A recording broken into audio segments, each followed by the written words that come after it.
Bonjour Gaëtan Lebout. Bonjour. C'est important que des lieux comme le Ciné Jeudine continuent à exister, se développer. Oui, tout à fait, c'est important pour le cinéma qui doit être aussi un spectacle de proximité, qui est démocratique. Et c'est vrai que, que les personnes ne doivent pas faire des dizaines et des dizaines de kilomètres pour aller voir un bon film. C'est vraiment important. Et aussi pour rassembler et fédérer quelque chose au sein des petits villages ou des villes plus petites. Alors vous êtes réalisateur, justement, Oui. et vous avez réalisé un film sur un autre cinéma, Le Caméo à Ciné. Un cinéma qui, lui, quelque part, n'a peut-être pas su s'adapter à une nouvelle donne et qui vient d'ailleurs d'être démoli. Comment est-ce qu'on peut établir un parallèle, quelque part, un peu entre les deux expériences? Mais je pense que les deux expériences sont assez similaires. C'est le même genre d'endroit, de lieu où les gens aiment se rassembler, aussi où ils viennent pour regarder un film, mais aussi pour se rencontrer et discuter. Je pense que la différence avec le cinéma de Jodine, ça a été que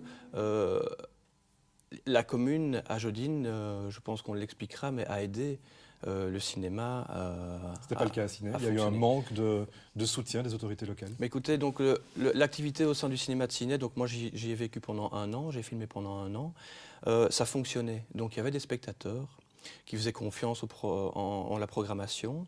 Il y avait une cinquantaine, 50-60 spectateurs chaque soir de représentation.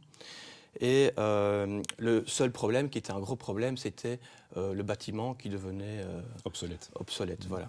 Donc il aurait fallu rénover ce bâtiment. Donc il y avait un cinéma qui vivait, et qui vivait bien, et qui existait, qui était dans le cœur de tous les cinéaciens, même des gens qui venaient ailleurs. Mais c'est vrai que la commune n'a pas, dans ce cas-là, aidé le cinéma à se reconstruire, quoi. Tout le contraire de Jeudi, où là, effectivement, il y a eu un investissement aussi de la part de la commune dans la réouverture, enfin dans la poursuite de l'aventure du Ciné Jeudine.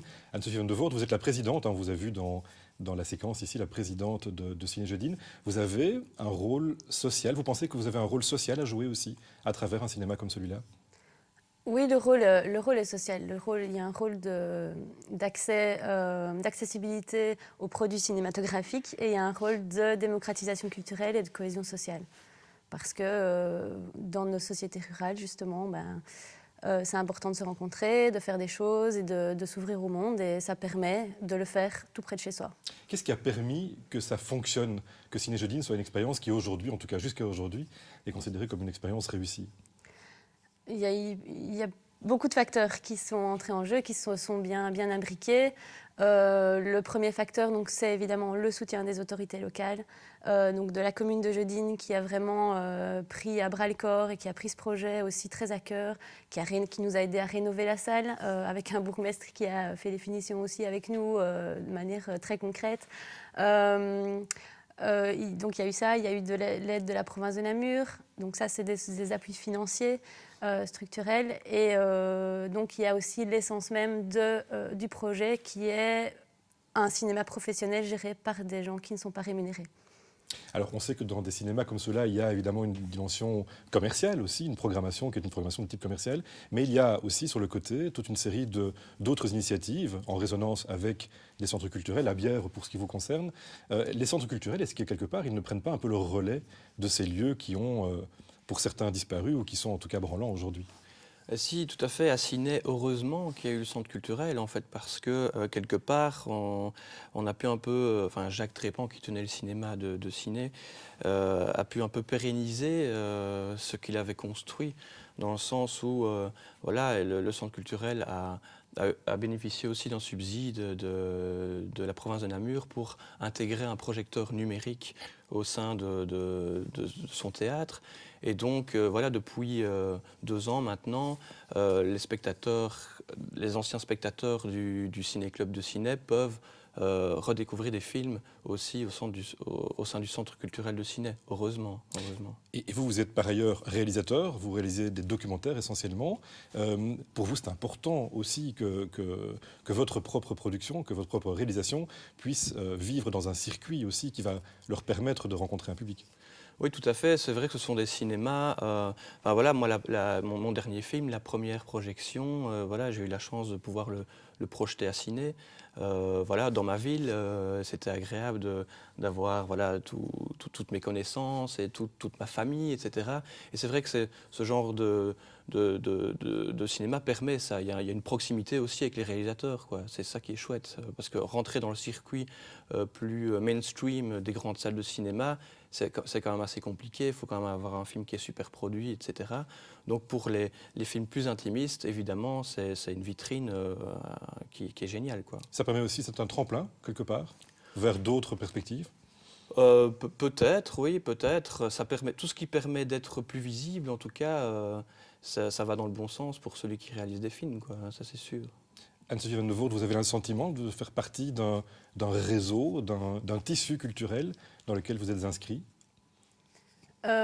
Ponctuellement, oui, puisque donc on a une programmation commerciale.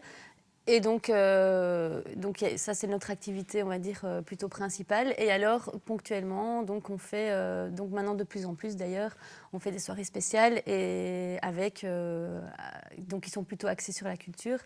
Donc en fonction avec des publics complètement diversifiés. Donc de ce point de vue-là, oui, alors on crée des partenariats culturels.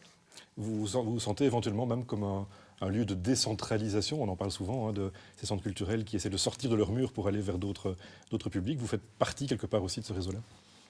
Oui, donc comme je dis ponctuellement. On essaye de temps en temps donc de valoriser certaines choses, de valoriser certaines œuvres en fonction des opportunités qui nous sont offertes. C'est quoi pour vous l'avenir de Ciné Jeudine quand vous vous projetez à quelques années en avant? Est-ce que vous voyez encore Ciné Jeudine exister comme il existe aujourd'hui? Est-ce que vous voyez éventuellement des nouveautés ou des choses se développer? Oui, on a beaucoup de projets dans les caisses, dans les cartons. Donc, à court terme, on aimerait bien donc, améliorer l'équipement de la salle, ce qui va nous demander ça va engendrer beaucoup de travaux. Maintenant, à plus long terme, en tout cas, le but, c'est de maintenir l'outil. Quoi qu'il arrive, c'est de maintenir cet outil.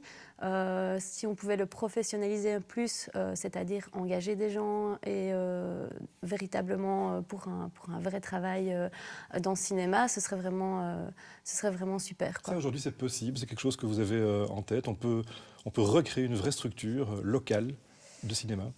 C'est possible. Il faut que ce soit...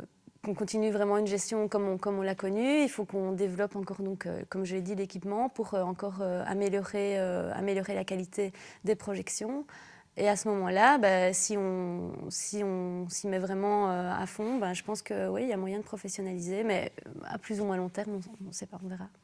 Étant le bout pour vous, votre métier de réalisateur, de créateur dans le domaine du cinéma, est-ce que c'est quelque chose dont on peut vivre aujourd'hui? Est-ce que les structures sont en place pour permettre ça?